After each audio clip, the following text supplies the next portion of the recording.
So I'm back again, and this time I felt like doing like a blue theme for no reason whatsoever really. I was just inspired suddenly to do it, so here we go. Starting with the August summary, basically this month I've been reading rather like bigger size books, so like longer ones, so the amount finished probably won't be that impressive.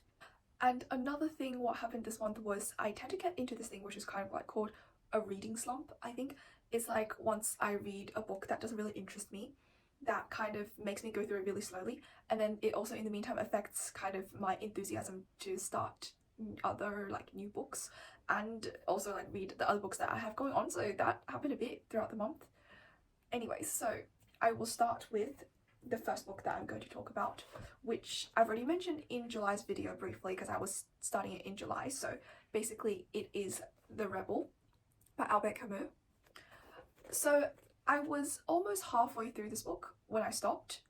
And the reason why I stopped, I think it's like a problem that I've had with most French philosophers. And to use the words of one of my philosopher friends, he said, the language of most French philosophers is too flowery for its own good. So you could express like very insightful and interesting things, which I believe this book really does, but it's just you express it in too flowery language, and I really just lost the patience to keep reading on.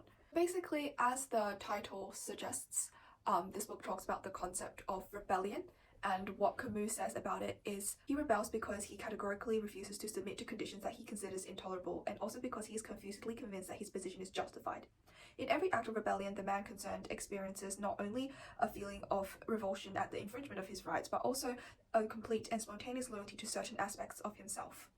In the meantime, Camus also like emphasizes the difference between rebellion and resentment. So the latter is something that's more passive and flavored with envy, while the former is portrayed in a more active sense and is more positive because rebellion, though apparently negative since it creates nothing, is profoundly positive in that it reveals the part of man which must always be defended. Another thing is that Camus actually believes that rebellion is the solution to the absurdist problem that he's previously raised in his the absurdism cycle of works, and I do have another video that I will link here which I've talked about absurdism. Absurdist position can be very related as a consequence of a loss of faith in God, and in here when talking about rebellion, Camus says, when the throne of God is overthrown, the rebel realizes that it is now his own responsibility to create the justice, order, and unity that he sought in vain within his own condition, and in this way to justify the fall of God. Then begins the desperate effort to create, at the price of sin if necessary, the dominion of men. Furthermore, he also talks about the phenomenon of rejecting God, which was basically what Ivan talked about in Dostoevsky's famous, very religious work, The Brothers Karamazov. So he says, since the salvation of man is not achieved in God, it must be achieved on earth. Since the world has no direction, man, from the moment that he accepts this, must give it one which will lead eventually to a superior type of humanity. And this is very linked to the idea that Ivan refuses to submit to God because God allows suffering and even deems it necessary, and his position is like, if the God we have is like this, then I'm not going to submit to him because he thinks that's horrible. And also in the section discussing historical rebellion, he puts it in a grander mass historical context and says how rebellion in itself is a smaller thing, but that grows into a bigger concept movement called the revolution. So basically he says, rebellion is by nature limited in scope. It is no more than incoherent pronouncement. Revolution, on the contrary, originates in the realm of ideas. Specifically, it is the injection of ideas into historical experience, while rebellion is only the movement which leads from individual experience into the realm of ideas. While even the collective history of a movement of rebellion is always that of a fruitless struggle with facts, of an obscure protest which involves neither methods nor reasons. A revolution is an attempt to shape actions to ideas, to fit the world into a theoretic frame. That is why rebellion kills men, while revolution destroys both men and principles. So rebellion doesn't really push forward progress, but revolution is more like it creates a sort of theoretical frame and it pushes things forward. So that's the main difference. And this part was just about the part that I got up to. So that's all I'm going to say from this book. I'm not going to make any conclusive claims about it since I didn't finish it, but I was just sharing like whatever I did get up to. And then the other book is this one, and it has shown up already in my previous video talking about self-help. And if you've watched it, you'll know I didn't particularly appreciate this book. I think it wasn't that relevant or helpful. I also link to that video so you can check it out if you're interested in what this book is about. Next one, The House of the Dead, Dostoevsky. I can't believe I finished this book. Like, okay, it's not like as big as his actually big works, but like honestly, by my standards, this sort of text, like this length, this thickness, by my standards, I feel like it's pretty big, and I'm proud of myself for finishing it. Overall, I would say it is very acutely revealing of the raw human nature. Basically, it's almost entirely biographical. It talks about Dostoevsky's time in a prison colony in Siberia, and the protagonist is basically like him, even though obviously it's a fictional character, but it's basically about his own experience. And he exposes like the most profound good and evil sides of humanity, but I think overall the tone of the book really insists that people are innately good rather than evil. This book really talks in a very plain, matter-of-fact way regarding various aspects of the prison experience, but I found it really interesting, partially maybe because I got to know of an experience that, like, well, I hope I won't have to experience in my life, fingers crossed, but also it's just the diversity of the inmates in the prison that he's able to portray, and also almost at like the end of every single chapter, there's like a sort of revealing insight or quote about life, and that I found really nice. And one thing I really wanted to compliment this book, I love books where like their chapter lengths are really, really even. Like some books have like chapters are this long and the chapters like this long, and they like it's very uneven, and that really, really annoys me for some reason. But the chapter lengths are so miraculously even in this book. It gave me so much joy to like divide it into parts and read it every day. So basically what I will be sharing about this book is a lot of the quotes in it that they reveal aspects of life and prison experience. So the first quote I'm gonna share is this: "Prisons and penal servitude do not, of course, rehabilitate the criminal. They merely punish him and ensure that society is kept safe from further attacks. The only effect of prison and the strictest penal servitude is to generate hatred, the desire for forbidden pleasures and a terrifying frivolousness." One non-changing theme throughout the book is that Dostoevsky is strongly critiquing the cruelty of this institution called the prison, and it just really comes back to it throughout the book. And the second quote here, it says, "If you wanted to completely crush and destroy someone, to punish him in the most dreadful way possible, so that the most ferocious murderer would shudder at the idea of such punishment and dread it beforehand, then all you would need to do would be to give him work of a completely useless, meaningless nature." I think this quote has been like quoted by a lot of writers, philosophers, and even self-help books as expressing like some sort of fundamental truth about how you need to find meaning in life. So yeah. The next part I want to share is this. So he talks about the normal ordinary day relationship between prisoners. I would like to mention in passing that one hardly ever saw prisoners showing signs of friendliness. I'm not talking about the spirit of friendship in general. There was even less of that, but friendship on a personal level between two prisoners. As a rule, we were all, with very few exceptions, on rough and ready terms with each other. So this normal like lack of display of friendship in the prison is starkly contrasted with what happens when it comes to Christmas. I came across a number of prisoners in the yard who readily and amicably wished me a happy Christmas. I thanked them and wished them the same. There were some among them who had never said a word to me for a whole month.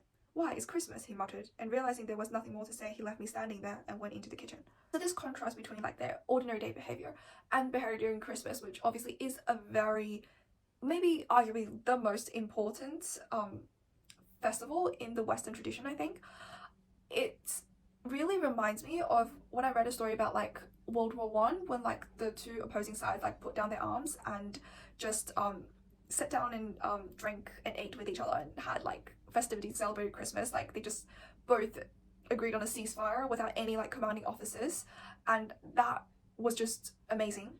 And that really made me realize the meaning of having certain like celebrations, festivals, anniversaries in human life, because they're more like an excuse to make us to have a justifiable excuse to connect with each other, and I guess to mark certain points and meanings in our life. Like personally, I really like the card writing part, where you would write cards for someone on Christmas or like or someone's birthday, because it's like if you just randomly go up to your friend one day and be like, "I love you so much, I appreciate you so much because of blah blah blah," they'll be like, "Okay, that's a bit weird."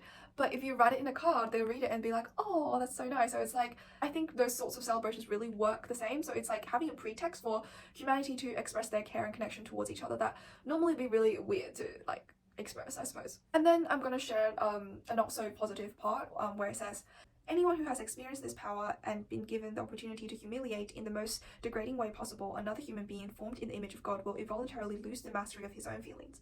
You have a human being, an ordinary citizen who has been transformed once and for all into a tyrant. A return to human dignity, to repentance, to regeneration becomes almost impossible. Any society that views such a phenomenon with indifference has already become fundamentally corrupted. The right given to one person to inflict corporal punishment on another is one of society's running sores, one of the most powerful ways of wrecking its every attempt to form an embryonic civic consciousness, and a fundamental cause of its inevitable and inexorable dissolution." So this really talks about what institutional power does to someone, and it really rings a bell with those trials of like Nazi SS guards in concentration camps, because as Dostoevsky does say here, when in his uniform he'd been a god, a terrifying and menacing figure, in his civilian coat he dwindled to nothing, the image of a lackey. Isn't it astonishing how significant a uniform can be in the lives of such people? But this sort of psychology, we realize it's long been recognized before the advent of like totalitarianism and those institutional terrorisms in the 20th century. It's like when someone puts in a uniform that represents a powerful institution and given them absolute power over his fellow humans, it is a very corrupting influence. The next book is called The Big Sleep by Raymond Chandler. I just randomly like went to the market and like picked this book up because it seemed interesting and I wanted to try it. I've never heard of this book or the author before, and it was a bit of a disappointment because, okay, I don't know what my issue is. I'm not sure if it's like crime, detective fiction doesn't really work well with me anymore, even though I do remember that in high school I was really into Sherlock Holmes series, and also I really loved the books of a Japanese mystery writer called Keigo Higashino. But this one, I don't know, it just didn't appeal to me at all. Or maybe I think another reason could be I just don't do well with American fiction, in particular American fiction in the 20th century. Like, I didn't really click with Fitzgerald or Hemingway or Faulkner, but some of the earlier ones I read in my childhood were nice, like Gone with the Wind, I really like that, Little Women, I really like that, and To Kill a Mockingbird, I'm like, I don't know, maybe just neutral about it, but in general, like, American fiction doesn't really match my vibe, so maybe it has to do with the fact that it's American, it's set in California, about this detective who basically gets this strange request from a rich family, and then he gets involved in a bunch of events. This first story is really only 160 pages, and I told myself it's 160 pages, I should finish it. I couldn't. I stopped at like page 85, and I couldn't go on. Because I was just in general struggling to follow the plot. I don't know why. It's like, I'm losing track of who's who every single second, and this plot, and also the writing style makes it sound so sparse. I think detective fiction should focus on like one key storyline and then like follow it solidly through all the way, but I think this book, it's just too sparse and I really lost track of what the book was going on about. So yeah, that was why I didn't finish it. And about my problem with American fiction, I really can't pinpoint it. I think it's just the tone, the style, the vibe that they write with. Like, I'm not saying it's bad, but I just don't personally enjoy it that much, I suppose, so I'm not going to finish this probably. Last book, not yet finished, but I'm going to bring it up, and that is Republic by Plato. It is such a canonical work in like politics, philosophy, classic studies, and I've really wanted to read it for a long time, even though so many people around me has just told me it's just bullshitting a lot. So I'm through like 3.5 books of it, and there are in total 10 books, so I'm thinking I'll finish it this month and make maybe just one entire video dedicated to outlining all the arguments and issues that it's discussed, and maybe giving my opinion on whether it's really bullshitting. And so far I think it is bullshitting a lot, and the way that Socrates tells about how you should form an ideal state is really like ringing totalitarian vibes. So basically, like, it starts with Socrates arguing with people about he's trying to hold the argument that justice is always better than injustice in every single instance, whilst there's like a few people who are trying to say injustice is always better than justice, because when you have a just man and an unjust man, like, the latter is always going to be able to reap more benefits, and Socrates basically posing an argument against that. And then he moves on to talking about what the ideal state should be like, and he really cracks down on censoring all like the dramas, the plays, the music, the arts, and everything. And the censorship is part of like his whole plan to cultivate the appropriate values in different people. So there's like maybe like the guardians need certain values, and like the artisans and the soldiers and different classes of people needs different values, and he wants like cultivate his values in them from a young age, and that's why they needed censorship and all that. And Socrates just had this massive issue with arts in general, which we know, like, everyone knows Plato has massive issues with arts. Because he thinks like there's this ideal world of forms, and that's like the best, and then our world is like the second-rate copy, and then art is like the second-rate copy of the second-rate copy, and that's why Plato had so many issues with it. And I think that is also one of the reasons why in this book there's a lot of like censoring the arts going on. But I want to emphasize that I really do enjoy the dialectic style of the book. It's very interesting to read. Like, it's so soothing and nice, and even though it's bullshitting a lot, it's pretty interesting. So I'm like reading a bit of it by day because they have like really compact arguments, so it's like tiring to follow it for a long time. And yeah, so maybe look forward to my video on Republic when I finish it.